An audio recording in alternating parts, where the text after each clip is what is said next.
कि वो इस विषय के ऊपर चंद मिनटों में अपनी बात रखें। सुभाष आर्य जी जो हमारे बीच में, पूर्व डीजीपी माननीय पृथ्वीराज जी हमारे बीच में तशरीफ़ ले आए हैं। हम उनके हृदय की गहराइयों से उनका स्वागत करते हैं। जोरदार ताली बजाकर आप उनका स्वागत कीजिए। धन्यवाद।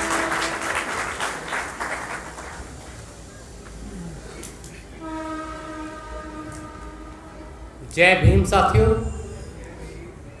मैं बाबा साहब भीमराव अंबेडकर को नमन करते हुए, इस महिला शक्ति को नमन करते हुए मैं अपनी बात शुरू करता हूँ। साथियों, सबसे पहले तो मैं जो यहाँ के ऑर्गेनाइजर्स हैं BSNS के, मेरा एक पहला मौका है, पहली बार मैं यहाँ पे आया हूँ। इस संगठन की अनुशासन और इनकी जो कार्य संचालन, मन संचालन का जो शैली है वो उसने मुझे प्रभावित किया और बहुत ही डिसिप्लिन तरीके से लेके चल रहे हैं।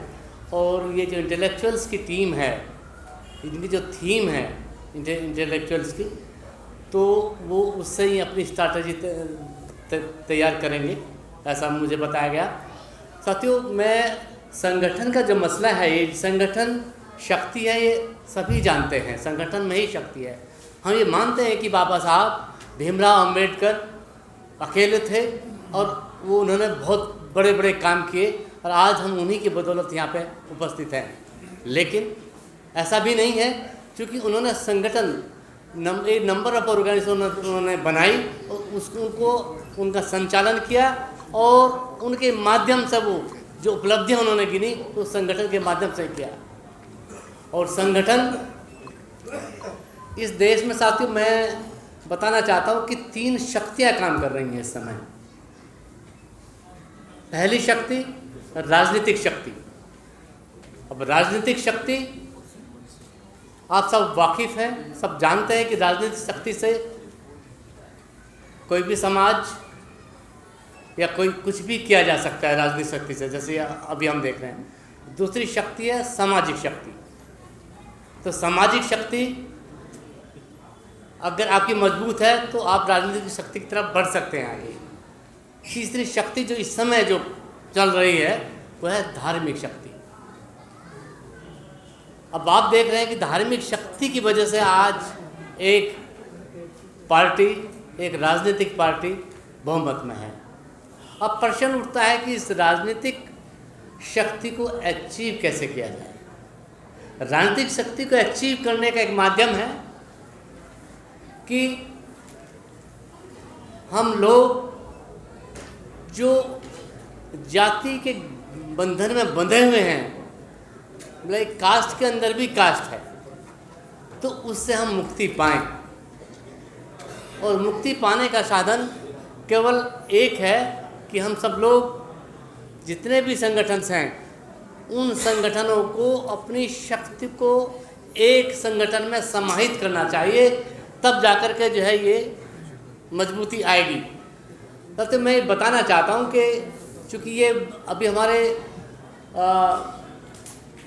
वीर सिंह बहुत साहब ने, जो अध्यक्ष हैं BSNS के, बड़ी अच्छी बात बताई कि ये जो कम्युनिटी है, जो समाज है हमारा, एक बिल्कुल नीचे पायदान पर है, वाल्मीकि समाज। मैं कभी कभी हमारे यहाँ चर्चा होती थी मिशन जय भीम में कि आखिर इसको बाबा साहब की विचारधारा से कैसे जोड़ा जाए।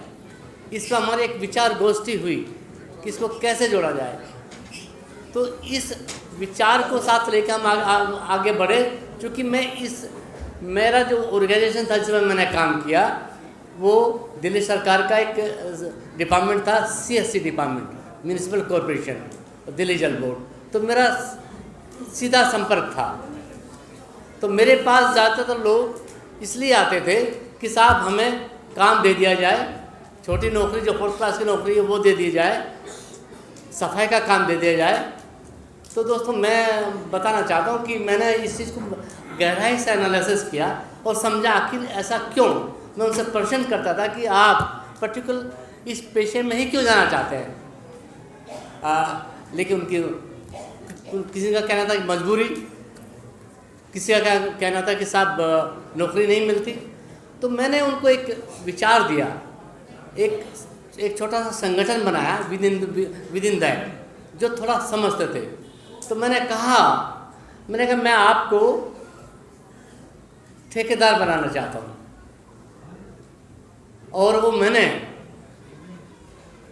तो कुछ लोगों की समझ में आया, किसी ने यकीन किया, किसी ने नहीं, लेकिन जो कुछ लोग थोड़े से पढ़े लिखे थे, समझते थे, तो उन्होंने मुझ पर यकीन किया। तो मैंने उनको सिंपल से उस समय मेरे पास एक शक्ति थी कि मैं कॉन्ट्रैक्ट दे सकता था उनको 10% पे लेबर सप्लाई का। तो मैंने उनको 10% पे सप्लाई के कॉन्ट्रैक्ट दिए। आज मैं समझता हूँ आज वो करीब यहाँ भी कुछ लोग उनमें से होंगे जो दिल्ली सरकार में रहे हैं और काम कर रहे हैं, कि वो 10% पे डिसेंटिंग ऑफ नाला इस टाइप के छोटे छोटे काम मैंने कर दिए, और वो आज बड़े कॉन्ट्रैक्टर्स हैं, अच्छे कॉन्ट्रैक्टर हैं। तो साथियों, ये संगठन में कोई भी व्यक्ति अपने आप में संपूर्ण नहीं होता है, कोई भी व्यक्ति अपने आप में संपूर्ण नहीं होता है, लेकिन जब आप सब लोग मिलते हैं, समूह में मिलते हैं, तो वो संपूर्ण हो जाता है। संगठन संपूर्ण है, व्यक्ति संपूर्ण नहीं हो है। तो उसमें संपूर्ण होने के लिए इसमें जैसे हम लोग यहाँ बैठे हैं, हमारे पास कितनी बड़ी स्ट्रेंथ है। पुलिस डिपार्टमेंट हमारे पास इस समय मंच पे ही है, वाइस चांसलर साहब हमारे साथ हैं, इंजीनियर्स हमारे साथ हैं, वकील हमारे साथ हैं। तो इसको हम कह सकते हैं एक संपूर्ण और संतुलित संगठन। तो इस संगठन के माध्यम से हम बड़े बड़े काम कर सकते हैं। अब मेरी एक शंका है और मैं रखना भी चाहता हूँ दोस्तों, चूँकि ये तो कटु सत्य है कि हमें राजनीतिक सत्ता प्राप्त करनी है, बगैर उसके हम समाज का बहुत ज़्यादा भला नहीं कर पा रहे हैं। अब हमारे पास ताकत है, स्ट्रेंथ है, ऊर्जा है, आप जैसे कार्यकर्ता हैं, लेकिन हम सत्ता से बहुत दूर है। तो इस पे संगठन को, जो हमारा बुद्धिजीवी जो वर्ग है, ये इंटेलेक्चुअल ग्रुप जो है, ये इसको एक स्ट्रैटेजी तैयार करनी चाहिए कि हम राजनीतिक सत्ता के पास कैसे जाएं।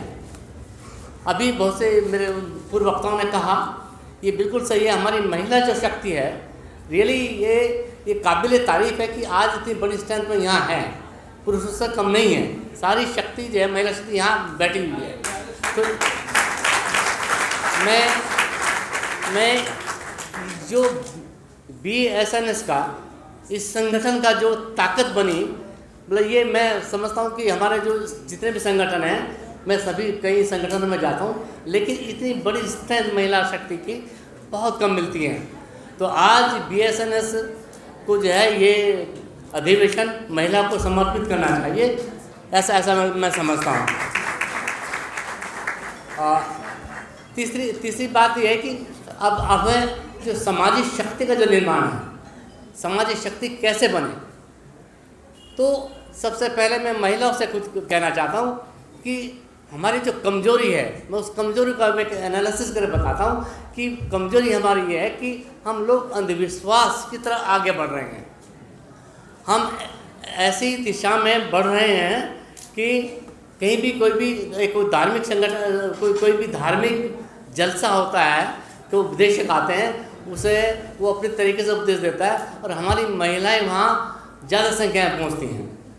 तो जो है वो हमें अंधविश्वास की तरफ ले जाता है। हमें अंधविश्वास छोड़ना होगा, और वैज्ञानिक दृष्टिकोण वाला जो बाबा साहब ने हमको रास्ता दिया, हमें उस पर आगे बढ़ना पड़ेगा। हम ये तो आप मान लीजिए कि हमारे पास कोई ऐसा रास्ता नहीं है, ऐसा कोई मार्ग नहीं है जो कि हमें अपने उद्देश्य तक पहुंचा सके, अलावा बाबा साहब की विचारधारा की। बाबा साहब की विचारधारा को अपनाइए और अपने उद्देश्य की प्राप्त करिए। बस मैं इन्हीं शब्दों के साथ मैं आप धन्यवाद देना चाहता हूँ ऑर्गेनाइजर्स का, उन्होंने मेरे को मौका दिया।